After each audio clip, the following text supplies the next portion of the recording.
ഒരിക്കലൊരു തടാകത്തിൽ കുറെ തവളകൾ താമസിച്ചിരുന്നു. ഒരു ദിവസം അവർ കളിച്ചുകൊണ്ടിരിക്കുമ്പോൾ പെട്ടെന്ന് ഒരു കാളക്കുട്ടൻ തടാകത്തിൽ വെള്ളം കുടിക്കാനായി വന്നു. വന്ന വരവിൽ അവൻ തവളകളിൽ ഒന്നിനെ വെള്ളത്തിലേക്ക് ചവിട്ടി താഴ്ത്തി. എന്നിട്ട് വെള്ളം കുടിച്ചിട്ട് അവിടുന്ന് പാഞ്ഞു പോവുകയും ചെയ്തു. തവളകൾ തവള മുത്തശ്ശനോട് പരാതി പറഞ്ഞു. എന്തു പറ്റി? തവള മുത്തശ്ശൻ തവളക്കുട്ടികളോടായി ചോദിച്ചു. വലിയൊരു ജീവി വന്ന് ഞങ്ങളുടെ കൂട്ടുകാരനെ വെള്ളത്തിൽ ചവിട്ടി താഴ്ത്തി. വലുതെന്ന് വെച്ചാൽ എത്രത്തോളം വലുതാണ്? എൻ്റെ അത്രയും വലുതാണോ? ഇത്രയും വലുതാണോ എന്ന് നോക്കൂ. തവള ശ്വാസം ഉള്ളിലേക്കെടുത്ത് വലുതായി. ഇതിനേക്കാളും വലുതാണ് മുത്തശ്ശ. തവള കൂടുതൽ ശ്വാസമെടുത്ത് വലുതായി. ഇല്ല ഇല്ല, ഇനിയും വലുതാണ്. തവള കുറച്ചുകൂടി ശ്വാസമെടുത്തു. ഇനിയും.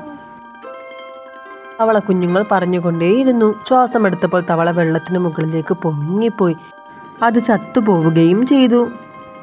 ഇതൊക്കെ കണ്ട് പേടിച്ച തവള കുട്ടികൾ അവിടെ നിന്ന് ഓടിപ്പോയി. മറ്റുള്ളവരുമായി സ്വയം താരതമ്യം ചെയ്യുന്നത് വിഡ്ഢിത്തരമാണ്.